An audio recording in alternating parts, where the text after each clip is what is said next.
Rickey Williams, thank you Yes. so much for joining us. We appreciate it. Thank you for being here. You've been an educator, For a long time, yeah. and now you want to run for Congress, and you are running for Congress. Why is that, and what are your priorities? Well, I'm not sure I wanted to run for Congress. I felt like I had to run for Congress. Our incumbent no longer represents our conservative values in what was Collin County, but now is Congressional District 3, which makes up most of Collin County and most of Hunt County. And I felt like that it's our duty, it's our civic responsibility and our patriotic responsibility that when our politicians no longer represent our values, that we stand up, we take a stand, and we try to oust them.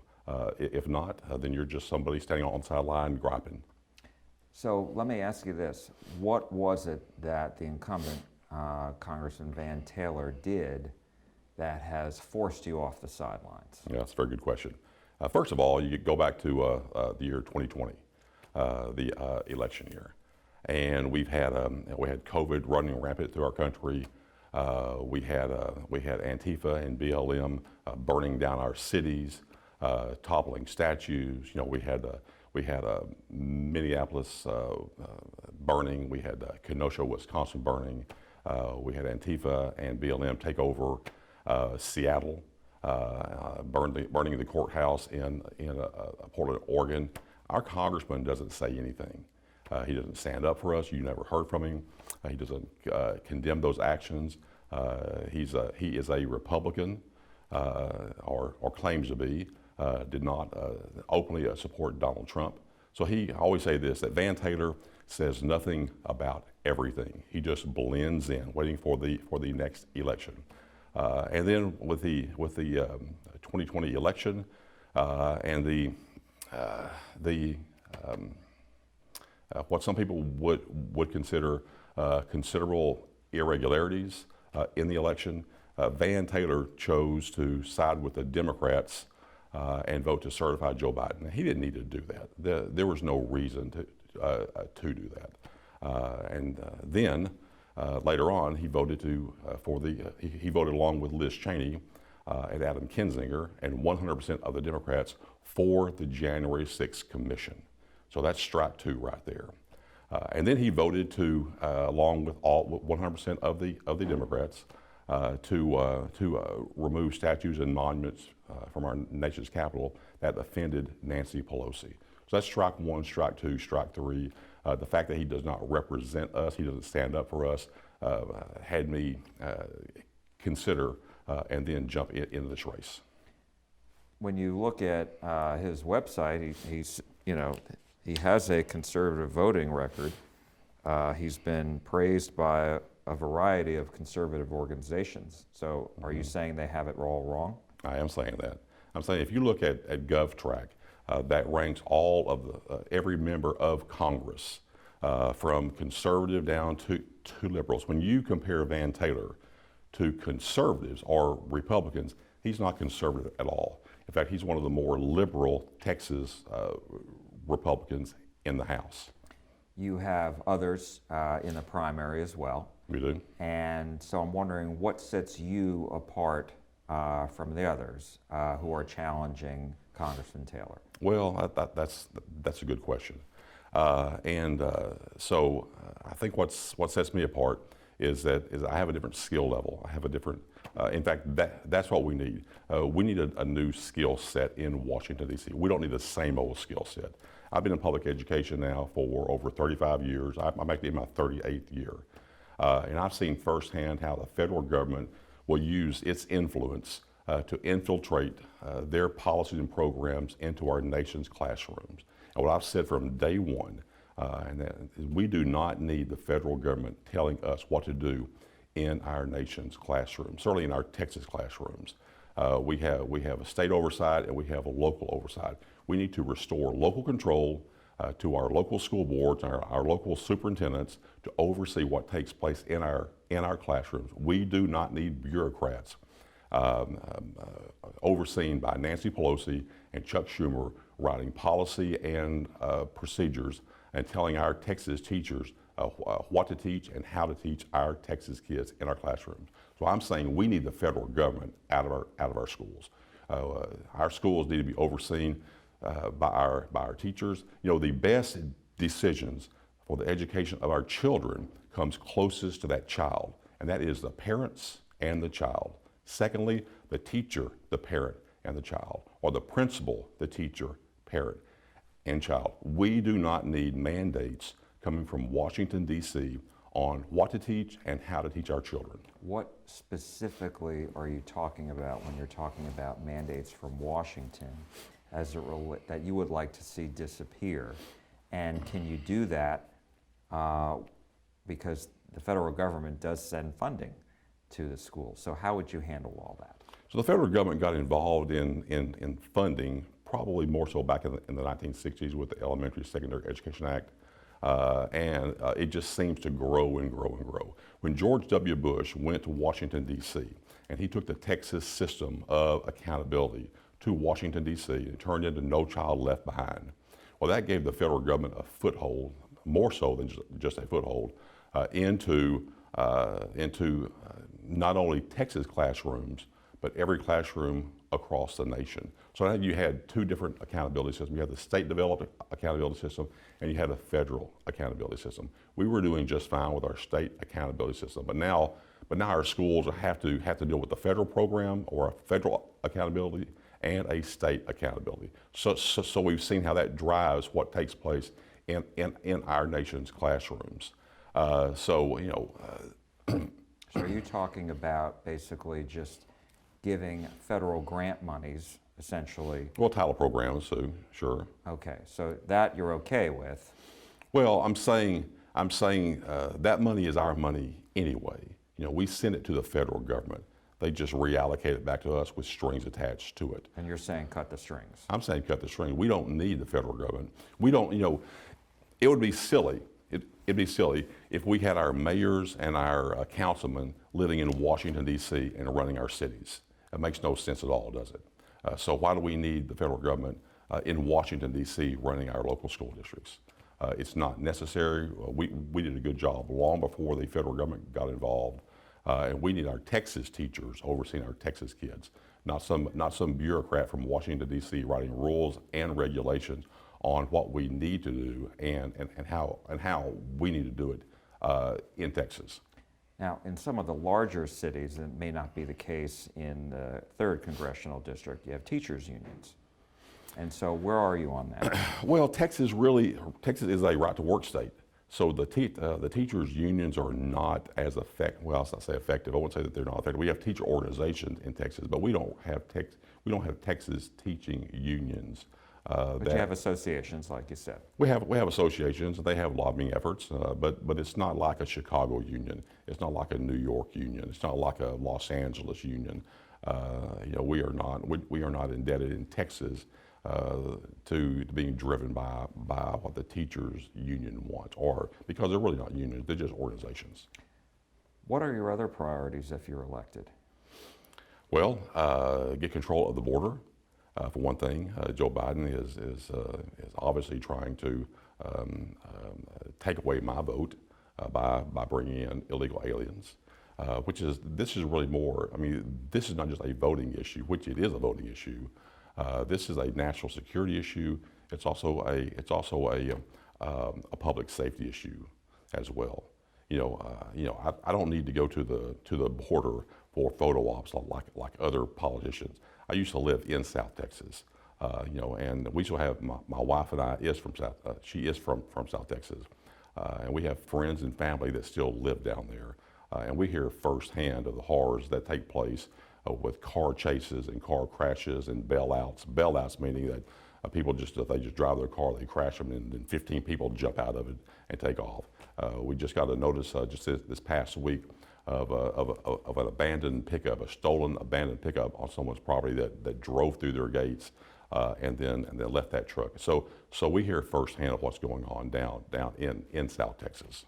So what is the solution? Because if you're criticizing, and every Republican basically criticizes the Biden administration, some Democrats too, about what's going on at the southern border.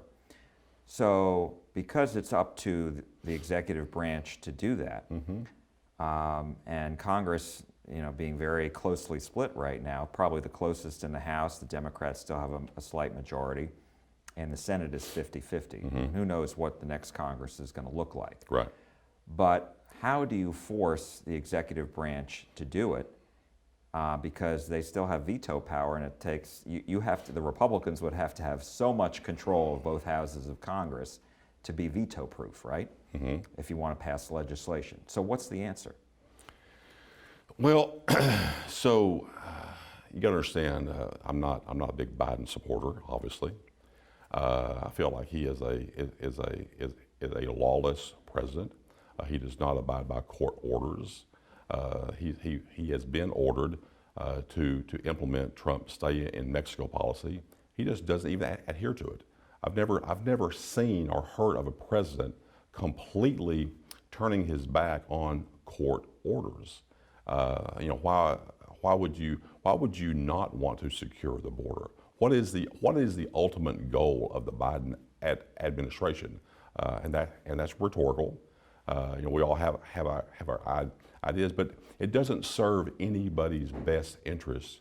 It doesn't even serve the migrants who come across the border. That's a dangerous trek. They're having to deal with the cartel on the other side. We just heard this past week that our border agents are having to work with the cartel, and so who really has control of that border? It isn't the United States. It's the Mexican cartel. They have control of our border. We are subservient to the Mexican cartel currently under the Biden administration. If he would simply adhere to the court order, re-implement Trump's stay in Mexico policy, which is a common sense policy. It's just common sense. I mean, one thing about Donald Trump, you might hate his tweets and the way he behaved in office, but he was very commonsensical, and that was a very commonsensical approach. You don't reward people for breaking the law and then expect them not to break the law. It's just like raising a child. You don't reward that child for misbehavior, or you get more misbehavior. I wanted to ask you about, this whole January 6th issue, as far as what happened, the attack that happened on the Capitol. What do you make of it, and what happened on the Capitol a year ago? Well, when I was watching it on TV, like most of us, we saw Trump's rally. Do I think that they knew that was going to transpire? I don't think so. I don't think anybody actually saw that. I saw a lot of people standing outside. I saw a lot of people walking into open doors. They were, the security guards were telling people to stay inside the railing. They were just walking inside the railing. There were some people that did get out of hand, and if they did get out of hand and they assaulted police officers, then they need to be held accountable. But they don't need to be held accountable when one of the Capitol Police allowed them just to simply walk through the door. Well, more than 730 people have been charged. And if they assaulted someone, then they need to be held accountable. But just walking into an open door is not what I think that someone needs to be thrown in jail, put in solitary confinement for a period of 6 months to a year. That doesn't make any sense. Where is the due process there? Well, it's going through the court system. Well, they're being held in jail without bail. Not all of them. Not all of them, but some of them are. Some of them are. And but there were people, going through barricades, breaking windows, breaking glass in the doors to get in. If you broke the law, you need to be held accountable. I don't think there's any Republican out there that would say if somebody broke the law, if somebody assaulted someone, then they need to be held accountable. But strolling through an open door and invited in to the Capitol from some locations is not exactly worthy of being thrown into jail. Do you think Joe Biden won the presidency in 2020? I do not. Why not? It doesn't make common sense. There's no way Joe Biden got 81 million votes. There's no way, commonsensically, that Joe Biden got more votes than Barack Obama. So that's my answer. So the fact that he is president, he won the Electoral College, there hasn't been any proof that I've seen. I mean, it's gone through all these states. These states have held multiple hearings, et cetera.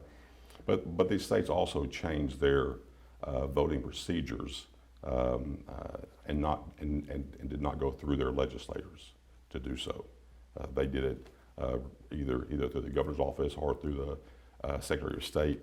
They did not do it legally themselves. These mass voting, these mass ballots that were mailed out. I mean, I was sitting there on election night, keeping up with those battleground states, and at 2:30 in the morning, Donald Trump was ahead in the state of Pennsylvania by 700,000 votes. Now, to keep that in perspective, that's about what Trump won Texas by, about 700,000 votes. So it doesn't make common sense for Trump to lose the state of Pennsylvania when he was leading by 700,000 to then lose it by, what, 40,000? So now do I have proof? Well, I've got eyes, and I saw what I saw, and no one is going to gaslight me into believing that something very unusual took place on election night. What are your other priorities? Well, my priorities is to, I always say this, that what I'm going to do, if elected, the first thing to do is join the House Freedom Caucus. Secondly, to vote to impeach Joe Biden for not enforcing our laws that the court has ordered him to do.